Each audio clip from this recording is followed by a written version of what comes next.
I cannot go to the king because I haven't been called in 30 days. So you just don't go to the king like that. I could be killed, as we just read in this passage, right? She was not in a very intimate relationship where she could just go, hey honey, you know, hey, can we talk? Hey babe, like they do now. So, would someone read Esther 4:13 and 14, please? And Mordecai told them to answer Esther, do you think in your heart that you will escape in the king's palace any more than all the other Jews? For if you remain completely silent at this time, relief and deliverance will arise from the Jews from another place. But you and your father's house will perish. Yet who knows whether you have come to the kingdom for such a time as this. That's my favorite passage in this whole book.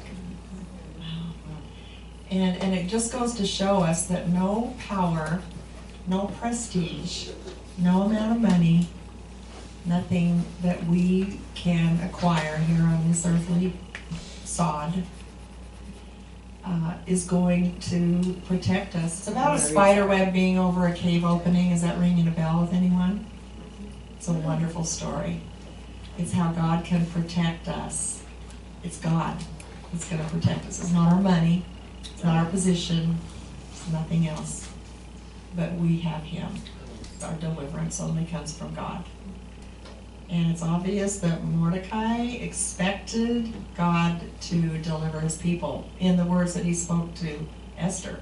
He had no doubt in his mind that God was going to come through. He knew God had promoted Esther from being an orphan to the queen, and Esther must have the courage then and the wisdom to see that reason and to fulfill it. Why did God raise me to this position? And it was up to her to pay attention and to acknowledge that she was there because of Him. Okay, I'm here because of you, Lord. What do you want me to do with it? Think about your own life and where you are. Lord, I'm not comfortable with where I am right now. But I understand I'm here because You've ordained it. It says in Psalms that all the days of our lives were written before there was yet one of them. And so, God, I just give it to You. I don't understand it, but I'm yielding it up to You right now. God promotes us. He plants us where we are. And he has us wherever we are, or He doesn't promote us, maybe. Yep, and He plucks us. He does whatever He wants. That's right. He has His reasons. It was written. The days of our lives were written before there was yet one of them. And we, ladies, need the courage and the wisdom to see that reason and to walk in it. And maybe we'll see the reason and maybe we won't. But we're where we are. It is what it is. We can fight it until the cows come home and not gain a thing. Or we can release it. Say, Lord, I give this to You. Spurgeon, Charles Spurgeon, one of my favorite guys. Who'd like to read his quote? Someone read that. I'll read it. You have been wishing for another position where you could do something for Jesus. Do not wish anything of that kind, but serve Him where you go. Yeah, Where you are. amen. Thanks for that. Yeah, I wish I could sing for Jesus. I wish I had a voice like a nightingale, but I don't. God doesn't have that for me. Me neither. As much as I wish He did. Yeah, right? My grandkids, they say, Grandma, don't sing with us. Don't You're not going to sing, are you, Grandma? I love singing next to you. It makes me happy.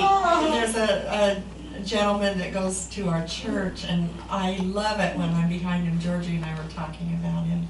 I won't say his name, but oh man. And he sings those songs, and he's just, some of you are nodding. I know you know who I'm talking about. I am so blessed every time I told him, I says, I love worshiping the Lord next to you. I need to find out where he's going to sit, and I'm going to sit behind him every week. I said, we want you to come and have dinner with us. I want to get to know him better. I love hanging out with you guys because you're like that to me. I feel energized and motivated to move forward and go on with God in whatever he's called me to do. And so, you know what? It doesn't matter. He probably doesn't have a good voice either. I've never heard him. I'm always behind him. But I don't care if he has a good voice or not. He's gifted right where he's planted. He doesn't care if he has a good voice. He doesn't care. No. No, he's just praising the Lord. Isn't you know what I'm talking about, don't you? I do. Because you said Because I enjoyed joining as well. Yeah. Yes, he's feel good to watch. You don't know. You people up front, you got to bring back. If you want to know what we're talking about. Actually, yesterday. It might not be the kind of blessing we wish we were. But we are. You just do what God's given you to do, and you do it with gusto. And you will be a blessing, and you are a blessing. Like it's a quotation, bloom where God's planted you. Yes, I've heard that before. I love that. Let's just bloom. I know, we need to put that, would you put that on Discovering Esther? Okay. Just say that, just bloom where God's planted you. I think everybody needs to see that. Because that's what Esther did. It didn't make sense to her where she was. She devised a systematic plan. I get so excited when I read about Esther's planning of what she's going to do here.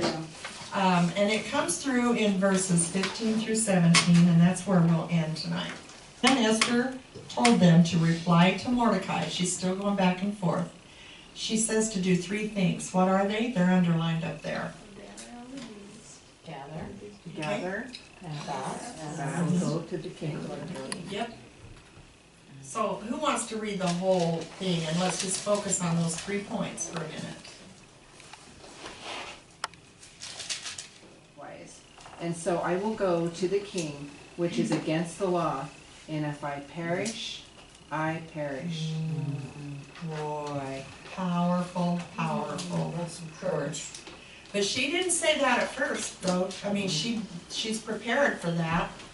But she says, gather, fast, and she doesn't just say fast. It's like, okay, we've had, most of us, not all of us here have had kids. You tell your kids to clean the kitchen. Well, their idea of clean might be different. What do you have to do? You have to break it down, don't you? Do the dishes. Dry the dishes, put the dishes away, wipe off the countertops, sweep the floor, whatever. We go into detail sometimes. We have to for some situations. Well, that's what she's doing. She doesn't just say fast. She says fast during the day, fast during the night. And she tells them how many days, which I think is ironic. Those are the days that Jesus was buried for 3 days, and then he rose again. So I like that 3-day concept. It kind of draws us to what's going to happen in the future. And then she says, after all of that, then I will go to the king. Systematic. Can we not do that? We find ourselves in a quandary or a situation, and instead of flying apart, like we all have the tendency to do, okay, I'm going to make a plan here. Pray like it all depends on God. Act like it all depends on you. You don't just say, well, Lord, give me a job, and then you sit home and watch soap operas and eat bonbons all day. You go out and you beat the street, and you put in applications, and God will provide a job, but He wants us to work with Him. It is our desire, use us, Lord. Let us be an instrument of worship, Father God. Let us be an instrument for your glory,